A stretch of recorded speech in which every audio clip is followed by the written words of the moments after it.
Hello people, Namaste. Welcome back to my channel. In this video, I will discuss about the lab diagnosis of COVID-19. In previous both two videos, I discussed about the pathogens in one video. In another video, I discussed about the clinical features. So in this video, I will discuss about the lab diagnosis of COVID-19. So first of all, we should take the specimen collection. What is specimen collection? We should take throat and nasal swabs. Specimen collection are throat swab and nasal swab. Next we use real-time RT-PCR, which is a gold standard test in COVID-19, SARS-CoV-19. Real-time RT-PCR. In these two types is there, two methods are there: conventional method and automated method. In conventional method, it takes 4 to 6 hours. But automated method, it takes only 1 to 2 hours. In this, we can use Gene Experts and TrueNAT and Gene Expert and TrueNAT in automated takes 1 to 2 hours. Conventional take 3 to 6 hours. In real time RT-PCR. So in this real time RT-PCR, we should at least we should identify these gene targets. What are the gene targets? These are the gene targets. We should identify at least 2 gene targets in SARS-CoV-2 in real-time RT-PCR. What are these gene targets? Like first one is spike protein, envelope protein, membrane protein, nucleocapsid protein, and RNA-dependent RNA polymerase. Next, open reading frames, ORF. ORF1 F1A by A or B. ORF1 open reading frames 1A or open reading frames 1B. So these are the genes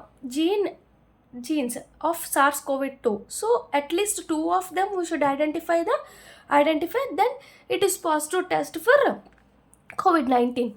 So in RT-PCR, and means real-time RT-PCR, in this, first of all, we should in first days of symptoms, it can give positive. After 3 weeks, it will give negative test. So only first days of symptoms only it will give positive test. Next one is SPR, means clustered regular interspaced short palindromic repeats. Repeats, clustered regular interspaced. So this is the CRI SPR based.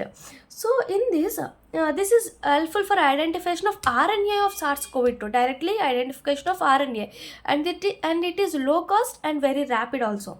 Low cost and rapid test. This is the one of the method for identification of SARS-CoV-2. Next one, antigen detection, antibody detection. In antigen detection, we can use ICT like immunochromatographic test. In antibody detection like ICG, we can use ELISA. Next, we should talk about the molecular diagnosis. What is the molecular diagnosis of diagnostic markers? See, in this is the curve for recovery. This is the curve for IgM. This is the curve for IgG. These are the 3 curves present. See, this is the 5th day, 7th day, 14th day, 21st day, 28th day. These are the days. So first of all, you should remember this curve. In this curve of 5 days of this curve have no symptoms. No symptoms are present in 5 days. After this symptoms are present. After the 5 to 7 days, symptoms are present in this curve. After the symptoms, it comes to 14th day, the patient undergoes recovery.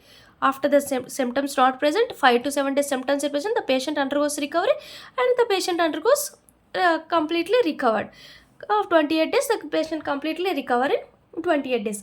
While these symptoms are come and are completely recover in our body, we have some antibody production like IgM and IgG. So what are the antibody production? In first IgM will be increased in our body. So when there is symptoms in our body at 7th day, so IgM will be increased. IgM will be increased in the body, and after 21st day IgM will be decreased. IgM will be disappear. So after the symptoms, we can see IgM level will be raised, and after recovery, before the recovery, IgM will be decreased. Like in 21st day also IgM will be decreased. Next, IgG, it is the chronic phase. After the 14 days after IgM, after the 14 days IgG will be increased. But the IgG will be remain in blood. This IgG will be remain in blood. This acts as a long-term immunity. It provides IgG provides long-term immunity. This provides IgG provides long-term immunity. Long-term immunity. So this is the diagnostic markers in SARS-CoV-2. Okay. First symptoms. First after the symptoms IgM, and that after the IgM IgG will be increased. After 21st day IgM decreased, and again IgG will be remain in blood. It acts as a long-term immunity. Long-term immunity. Next we should discuss about the vaccines. Vaccines. What are the vaccines comes under this COVID-19? We should remember just COVID-19 can be first of all Covaxin, next COVID Shield,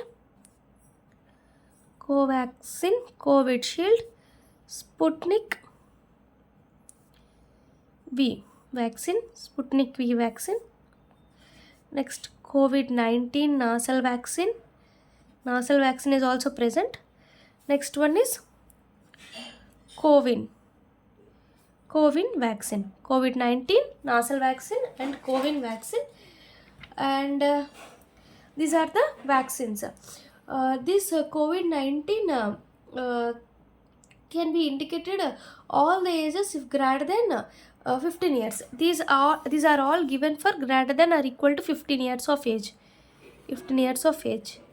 First one is COVID-19. Generally, Covaxin is for 2 doses. For intramuscular, 4 to 6 weeks apart. There should be gap of 4 to 6 weeks, 2 doses, and IM, Covaxin, COVID Shield, Sputnik V vaccine, and COVID-19 nasal vaccines, and Covin vaccines. These are the vaccines comes under COVID-19. What are the adverse effects of these vaccines? Adverse effects are site of injection has a pain. Site of injection having pain, and fever will come, and this next dizziness, next headache also will come. These are some of the adverse effects of because of these vaccines. So first of all, you should remember the Covaxin, COVID Shield vaccines names: Sputnik V vaccine, COVID-19 nasal vaccine, and Covin vaccine. What are the adverse effects? This should be given in two doses, given for all ages greater than 15 years. From the 15 years, so we should given for all ages 2 doses, and it will be given for intramuscular for 4 to 6 weeks apart. The adverse effects are site of injection has a pain, fever, malaise, dizziness, headache will be adverse effects because of these vaccines. Okay, this is the complete of COVID-19. Thank you. Please subscribe my channel and please support us. Please check previous videos also. Thank you.